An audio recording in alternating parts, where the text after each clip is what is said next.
90%, 95% bahkan saya berani bilang, kebijakan yang dilakukan banyak yang short term, oke? Instant. Maka dari itu saya contoh aja ya, saya dukung kebijakan Jokowi dengan membangun trans ini, trans itu, karena hasilnya nanti 20 tahun ke depan. Sekarang orang bilang, oh ini sepi, iya memang. Tapi ini, dan sepak bola pun demikian. Karena sepak bola ketuanya kan 2 terms, oke? 2 terms, kebanyakan dari ketua melihat short term planning. Nyaris nggak ada yang lihat long term planning. Kebetulan saya diberi kesempatan untuk ngobrol sama Pak Erik, meeting, saya bilang, kita harus investasi di long term. Siapapun ketuanya, nggak penting. Yang penting kalau kita investasi sekarang, detik ini, 15-20 tahun ke depan kita bisa dapat hasilnya.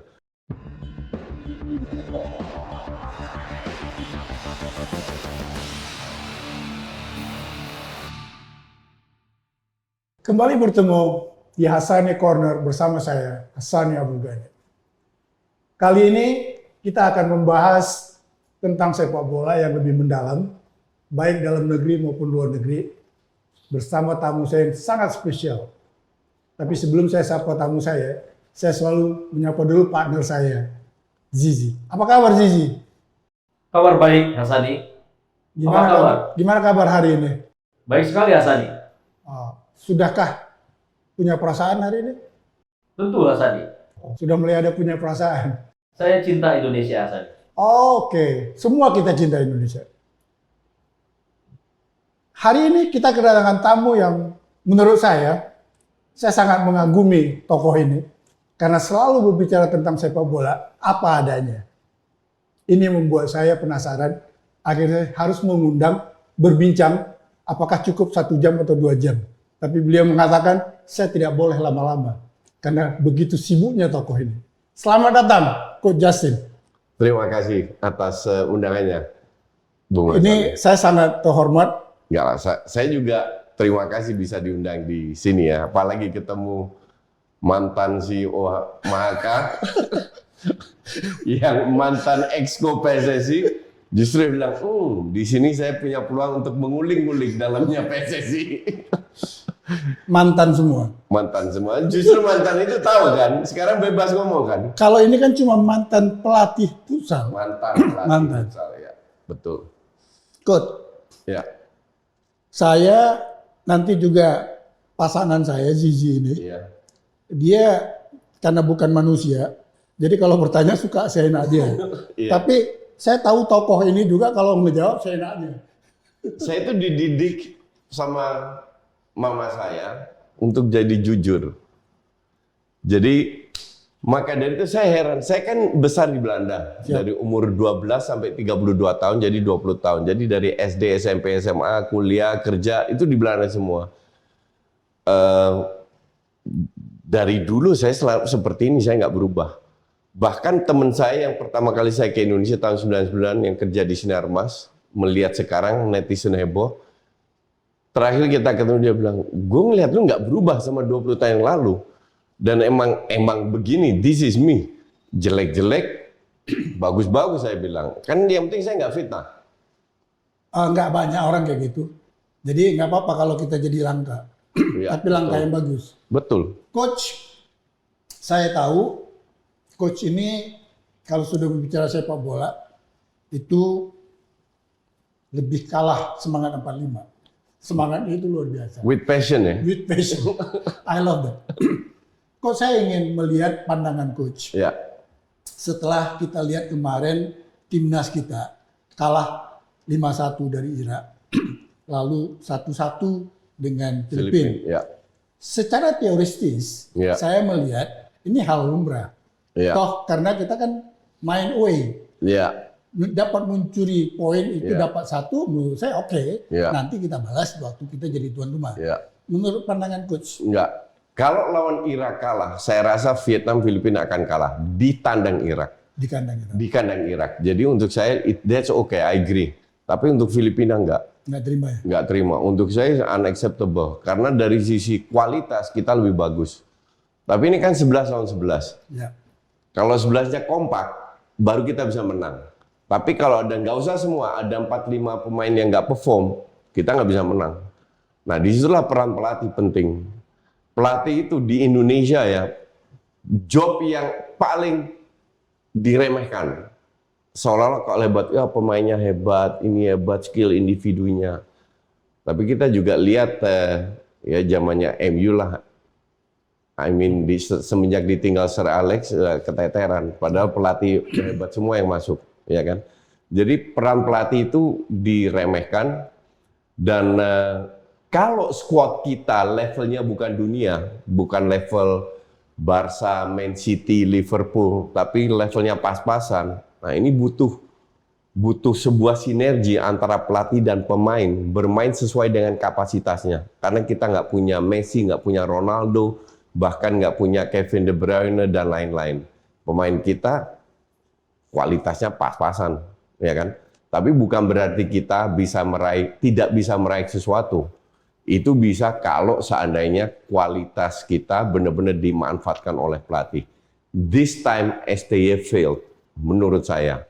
Oke. Saya pendukung STY, oke? Dia udah 4 tahun. Saya belum ke STY. Oke. Kita masih bahas yang Filipina. Iya. Karena orang kalau mengatakan Filipina bukan sebuah negeri sepak bola. Betul. Dia lebih basketnya yang menjadi American sport lah. American sport. Iya. Tapi orang lupa pemain Filipina yang bermain di timnas, kalau menurut pengamatan saya, itu semua anak-anak yang besar di Eropa. Naturalisasi, iya. Yang di Eropa, karena Betul. mereka dual citizen kan. Iya, iya, betul. Jadi kan faktor ini juga, tadi saya melihat Filipina bukan klub yang bisa kita remehkan juga. Oke, saya tanya kembali. Main di Eropa, itu Eropanya klub mana? Bukan klub papan atas. Biasanya Liga 3-4 dan bahkan di youth-nya. Oke, jadi Eropa pun harus kita pisahkan. Sepak bola di Eropa Timur, Eropa Utara, Eropa Selatan beda. Beda ya? Eropa Barat beda. Jadi kalau dibilang Eropa, I agree. Cuman bukan Eropa kelas yang kita nggak bisa kalahkan. Oke. Ini Eropa yang kelas bisa kita kalahkan. Karena pemain kita pun background-nya banyak yang dari Eropa. Jadi menurut coach kali ini STY fail. Ya, Kalau melihat STY yang tahun ini kontraknya akan selesai, ya, lalu kita lihat dia juga ada beberapa pertandingan yang akan dihadapi di tahun 2024, mulai Januari sampai bulan Juni kalau nggak salah saya ada beberapa pertandingan termasuk U23. ya. Coach merasakan ini dia akan dipertahankan oleh PSSI atau cari pelatih baru? Enggak, harus dipertahankan. Harus dipertahankan. Ya. Gini. Tidak gampang untuk pegang tim seperti Indonesia di mana kualitasnya di Asia Tenggaranya pas-pasan. Oke. Kalau kita udah nemu pelatih yang cocok dengan budaya kita, di mana pelatih juga happy tinggal di Indonesia, di mana dia sudah membuktikan, ini kan masuk tahun keempat kalau nggak salah ya. 3 tahun di mana dia sudah membuktikan dia membangun sebuah fondasi yang luar biasa. Ini harus diteruskan. Regardless the score, karena yang kita inginkan kan adalah long term. Di Indonesia, saya 20 tahun tinggal di Indonesia, 90%, 95% bahkan saya berani bilang, kebijakan yang dilakukan banyak yang short term, oke? Instant. Maka dari itu saya contoh aja ya, saya dukung kebijakan Jokowi dengan membangun trans itu, karena hasilnya nanti 20 tahun ke depan. Sekarang orang bilang, oh ini sepi. Iya memang. Tapi ini, dan sepak bola pun demikian. Karena sepak bola ketuanya kan 2 terms. Oke? 2 terms, kebanyakan dari ketua melihat short term planning. Nyaris nggak ada yang lihat long term planning. Kebetulan saya diberi kesempatan untuk ngobrol sama Pak Erik, meeting, saya bilang, kita harus investasi di long term. Siapapun ketuanya, nggak penting. Yang penting kalau kita investasi sekarang, detik ini, 15-20 tahun ke depan kita bisa dapat hasilnya. Pada saat kita masuk final atau juara-juara, itu bukan sebuah yang kebetulan, tapi sebuah prestasi berdasarkan fondasi yang kuat. Jadi jangan kayak Leicester City, habis juara, turun, degradasi, tapi lebih kayak Manchester City yang juara-juara stabil. Nah, ini yang jarang saya lihat. Maka dari itu saya nggak pernah mau masuk PSSI. Agree. Ini bakal panjang nih obrolan saya nih dengan Coach Justin. Saya kembali lagi saya tarik ke permainan kemarin. Ya. Itu saya melihat dari beberapa tayangan yang Coach Justin berkomentar.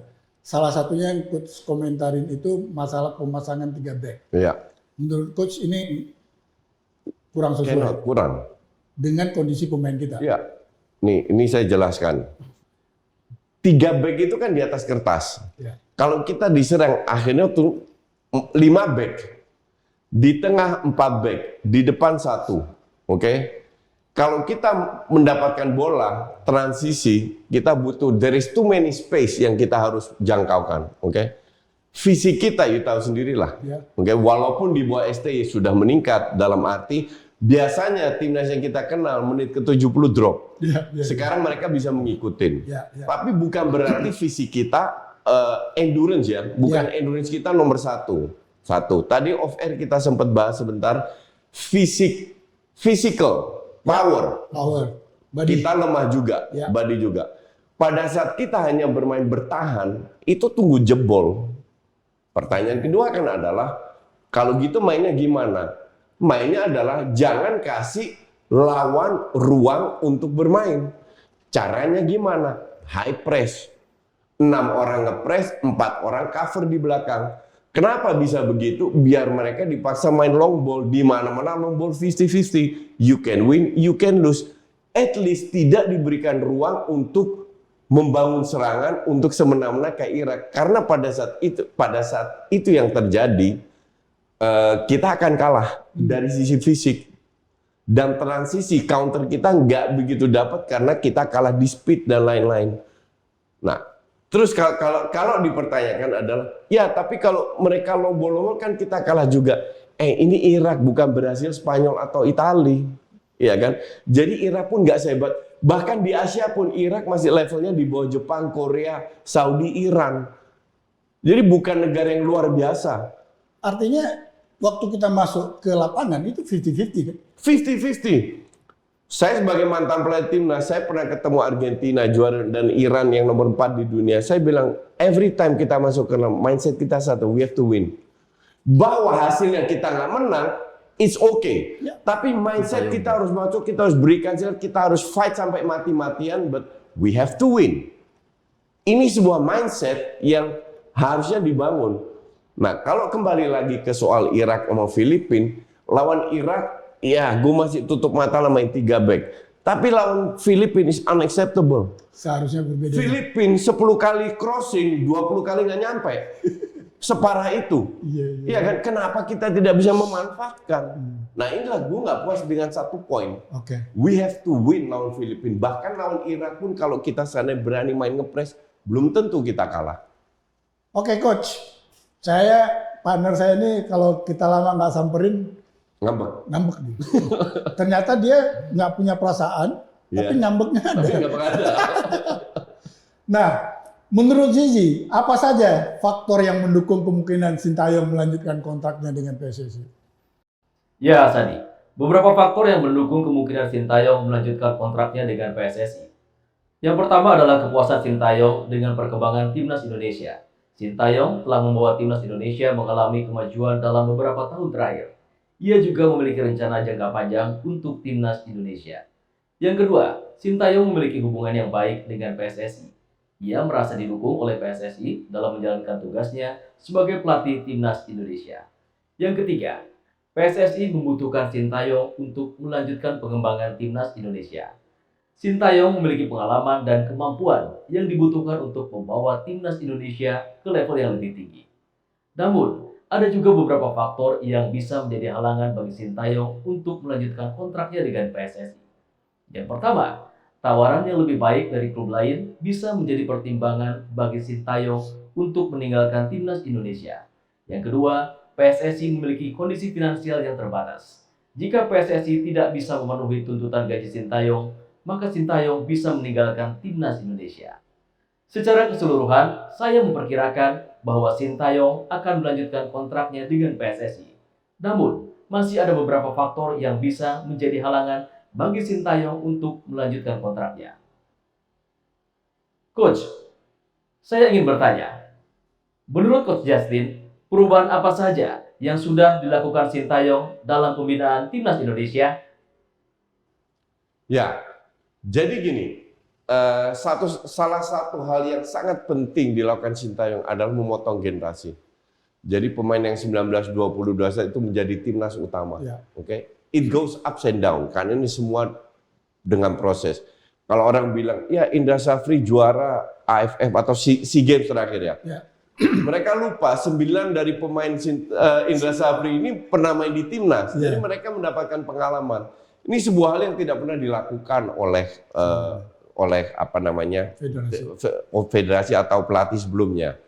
Nah, kedua, menurut saya kita memiliki banyak sekali pemain luar sehingga kurang dapat jam terbang pemain lokalnya untuk bermain. Ya memang mereka kalah bersaing, terutama di porosnya sebuah tim, striker, center back dan lain-lain. Nah, untuk bisa menyiasati itu, jadi Sintayong harus bermain dengan striker apa adanya, oke? Justru wingback kita yang banyak, oke?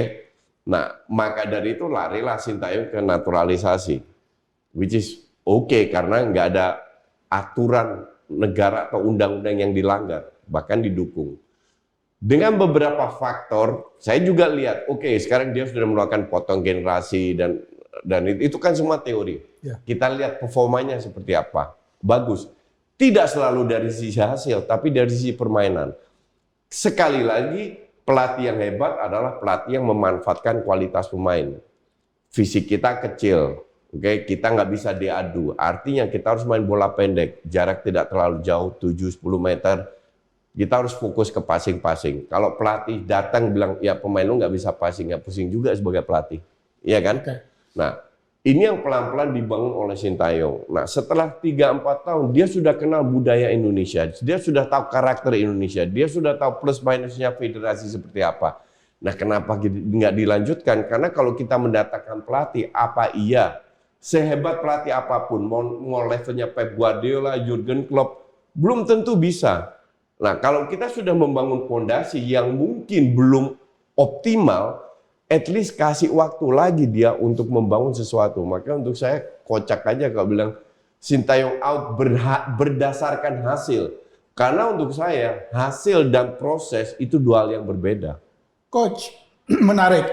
Karena saya bagian yang juga merekrut STY. Ya. Di masa kepengurusan kami, kita merekrut STY. Ya.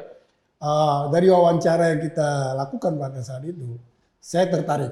Malah waktu itu kita sudah mencium aroma, kalau kita hire pelatih Korea, ini secara culture akan terjadi culture shock.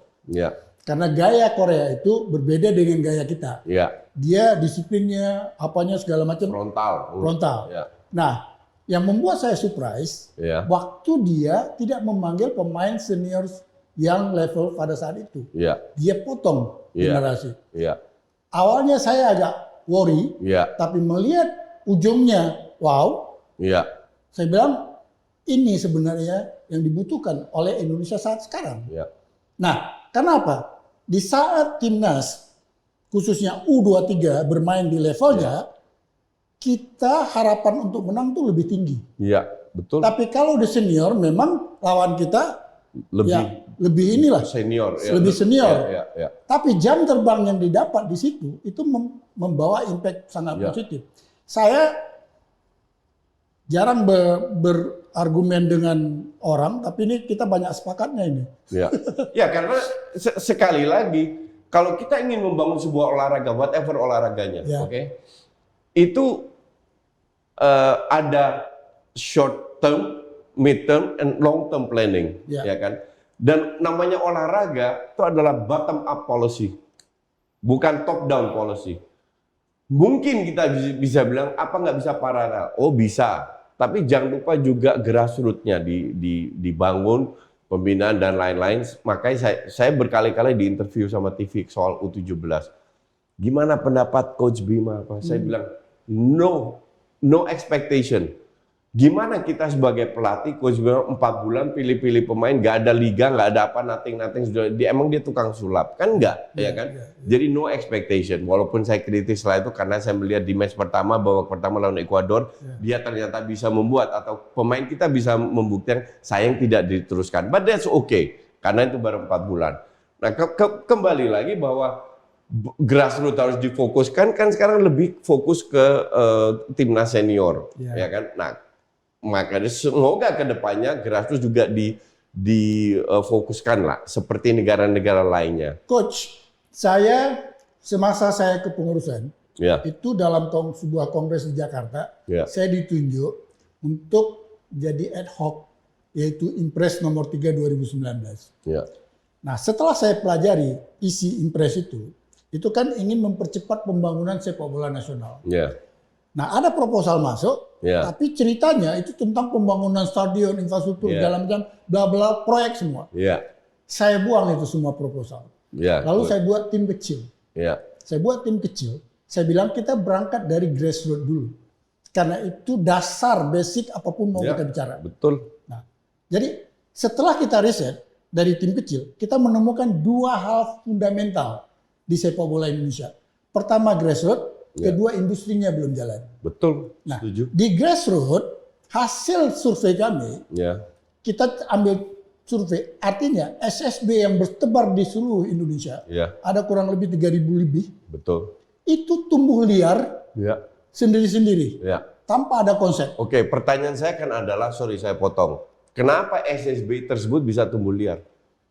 Ini yang harus kita bahas bareng-bareng. Jawabannya very simple. Siapa yang bertanggung jawab atas SSB agar mereka dalam tracknya? Nah, ini dapat dari hasil survei. Akhirnya kita mendapatkan, karena ini tidak terorganize dengan benar. Betul. Kebetulan saat sebelum selesai kita buat proposal Impres ini, saya terbang ke Belanda. Saya terbang ke Belanda, diundang oleh Ajax. Dibawa ke campnya Ajax. Di situ saya terbelalak. Melihat camp Ajax sebesar Senayan kita. Feel-nya segala macam, semua level ada. Salah satu yang saya belajar di Belanda itu, ternyata anak-anak di tingkat SSB, mereka itu federasinya Belanda sudah mengatur aturan-aturannya. Di kita itu belum ada. Nah, akhirnya kami setelah itu membuat sebuah proposal SSB, kita ambil satu contoh yang dibuat oleh Jerman. Yaitu School of Excellence. Nah, konsepnya apa? Yaitu anak-anak yang ada di SSB yang setiap provinsi ini, yang liar itu, kita ambil yang terbaiknya, kita kumpulin satu tempat, tapi dengan standar yang standar Eropa lah, kita ayak lah, paling enggak yang kita lihat bagus gitu. Nah, tapi saya katakan pelatihnya ini kita rekrut yang muda-muda.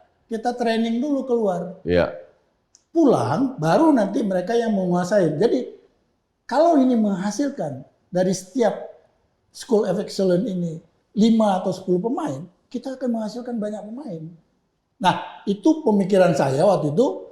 Sudah kita buat dalam bentuk proposal, tiba-tiba terjadi kasus Kanjuruhan. Sebelum ini proposal kita sahkan, terjadilah kisruh pembubaran Esko yang akhirnya kita hari ini saya kasih titip kemarin di kepengurusan baru, saya nggak tahu. Nah, ini menurut saya kalau ini dasar nggak diperbaiki, apapun yang terjadi ke depan nggak akan selesai. Ya seperti tadi teriak.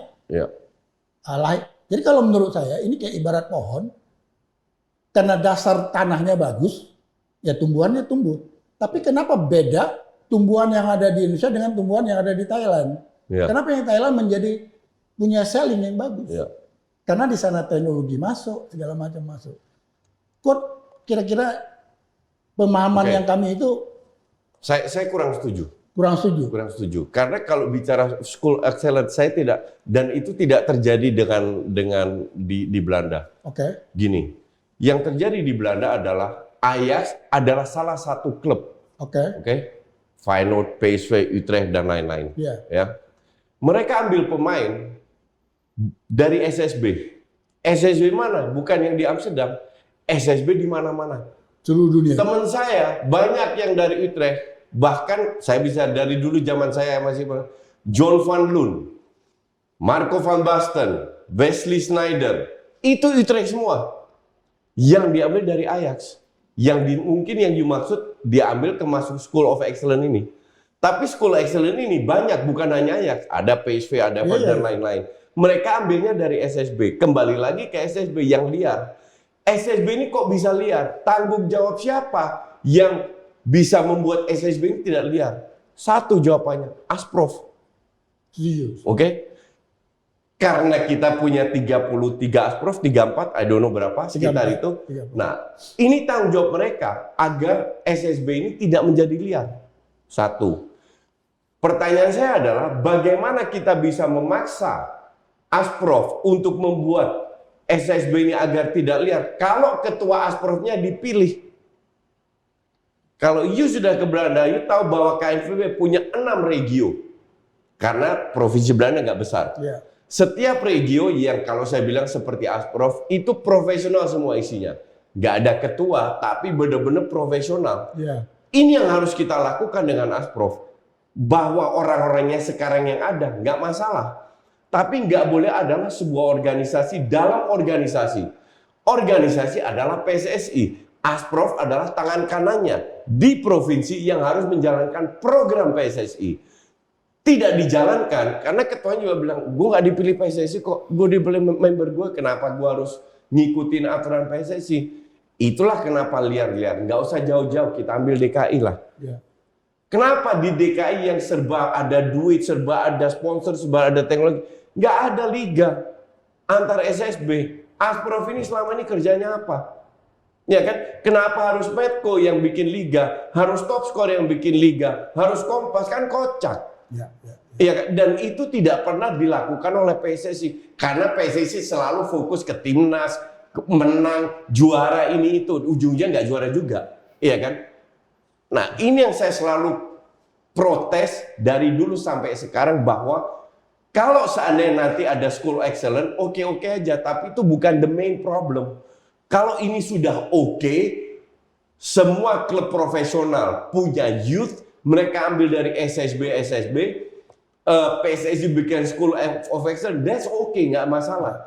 Tapi mulailah dulu dengan infrastruktur administrasi, yaitu perbaiki dulu Asprof dan Pengcap, whatever lah itu namanya. Ini nyambung, Coach. Jadi School of Excellence itu konsepnya Ya. setiap provinsi ada satu. Ada satu, oke. Jadi dia yang dibuat oleh yang kelola Asprof, Ya. tapi diambil dari hasil kompetisi Ya. antar SSB yang ada. That is okay. Artinya SSB harus berkompetisi dulu kan? Iya.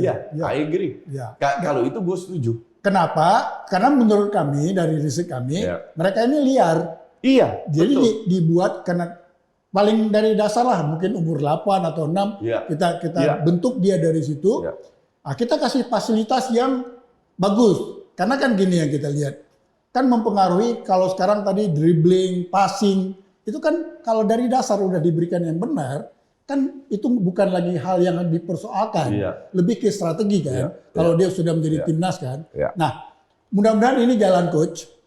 Saya juga menyayangkan, kan sekarang ada EPA namanya. Nggak tahu saya. Ya ada EPA namanya, itu U16, U18 sama U20. Ya. Kan itu sebenarnya membackup untuk keperluan akademi. Yang dimana kita ini kan semua tiru-tiru luar negeri, tapi Ya. satu pun belum ada yang jalan Betul. dengan sempurna. Betul. Nah, yang saya sayangkan, kompetisi yang dibuat itu nggak menurut saya nggak oke. Kenapa? Weekend dipaksakan back to back. Ini nggak bagus buat anak-anak. Ya. Maka yang terjadi apa? Emosionalnya lebih tinggi karena fisik. Seandainya ini dibuat seperti regular, tersendiri, maka impian coach tadi dan impian kita semua ingin melihat sepak bola kita lebih baik, itu akan tercapai. Iya, betul. Tapi nggak mungkin instan. Nggak betul. Kalau kita lihat di Belanda ya, dari umur 6 tahun. Jadi 6, 7, 8 itu satu grup yang disebut dulu zaman saya Ya. namanya F. Terus 6, 7, terus 8, 9 namanya E, 10-11 namanya C dan selanjutnya sampai A. A Ya. itu umur 17. Nah, mereka itu bermain dari bulan September, Agustus September sampai bulan Mei. Reguler setiap Iya, minggu. iya. Tiap hari Rabu latihan dan semua SSI punya lapangan sendiri. It's impossible for us to do untuk punya lapangan sendiri, tapi kita bisa sewakan. Yang penting adalah pemain harus reguler berkompetisi kalau mereka mau maju. Dan ini juga menguntungkan klub profesional karena mereka bisa memantau scouting, mengambil seperti yang dilakukan oleh para scouter dunia yang ke Piala Dunia U17 di mana mereka mencari pemain-pemain umur 14, 15, 16 yang bermain di Piala Dunia U17. Kenapa? Karena sepak bola industri di luar negeri sudah begitu tak terkendalikan dengan harga yang luar biasa sehingga mereka harus fokus ke cari pembibitan. Ya. Nah, ini harusnya kita bisa manfaatkan. Tapi kembali lagi, gue nggak tahu apa yang terjadi di PSSI ya. Cuman gue kan dulu di PSSI juga, 4 tahun timnas. Walaupun gue fokusnya ke futsal kan, gue terlibat juga dengan Exco. Ya. Gue kenal semua ketua, gue kenal semua sekjen. Gue ngelihat mereka, sampai gue pernah bilang ya, zamannya Nurdin Halid 2019 gue bilang, PSSI itu nggak pernah peduli dengan futsal. Dan nggak lama gue digeser. 2019, 2011 juara Arifin masuk, gue diminta lagi masuk. And I don't care. Ya. Gue merasa, this is my country, this is my passion. Gue utarakan pendapat gue. Kalau lu nggak setuju, that's fine, that's okay. Kalau orang tanya pendapat Coach Justin gimana soal pemilih, ya gue ngomongkan seperti di sini. Bahwa gue didengar atau enggak itu hak lu. Sesimpel itu. Tapi I have my own vision bagaimana cara membangun dengan dana terbatas, nggak perlu banyak dana. Tapi yang penting harus ada niat. Itu yang penting. Coach, saya setuju. Karena saya juga seperti coach. Saya memaksakan diri mau masuk ke federasi, saya ingin tahu. Ya. But begitu saya masuk, saya sepertinya tergulung. Frustrasi. Tergulung dengan kondisi. Kalau saya berteriak sendiri kan nggak bisa juga. Nggak ada guna. Nggak ada guna. Iya, betul. Yang akhirnya ya saya nggak mau cerita lah. jadi curhat. Tapi okay. Paling nggak saya mendapatkan sesuatu Insight yang saya tahu. Ya. Maka hari ini saya lagi mencari tokoh-tokoh seperti Coach Justin. Mungkin masih banyak yang lain juga yang kita nggak tahu, yang masih peduli, yang satu hari kita berbicara ini lebih tentang masa depan sepak bola, ya kan? Ya kita, ya nama hidup ini kan nggak semuanya kita menemukan yang baik. Betul. Tentu ada juga plus minus lah gitu. Dan nggak bisa diprediksi. Nggak bisa diprediksi. Tapi paling tidak, kalau Coach tadi sudah pernah berada di federasi, saya juga berada di federasi, saya melihat mungkin dengan Pak Erik jadi ketua PSSI, mudah-mudahan ada perubahan lah. Ya, Tidak mudah buat beliau, tidak mudah. Jadi kita pernah meeting di Hyatt di Menteng ya kalau nggak salah gitu. Hyatt apa itu namanya, saya diundang. Terus Pak Erik bilang, kalau saya bisa kerjakan kerjaan saya 70%, itu saya udah puas karena waktu saya pendek. Ya. Saya intervensi, dia bilang, kalau Pak Erik bisa merealisasikan 50% dari target Anda, saya yang puas. Karena saya tahu betapa bobroknya sepak bola kita. Tapi saya setuju, ini saya kasih contoh. Orang kan bilang Justin Buzzer-nya Erick Thohir, enggak. Saya dikasih nomornya Pak Erik. Saya ketemu Pak Erik di pernikahan cucunya Sofyan Wanandi. Saya dikasih nomornya Pak Erik, tapi saya belum WhatsApp beliau.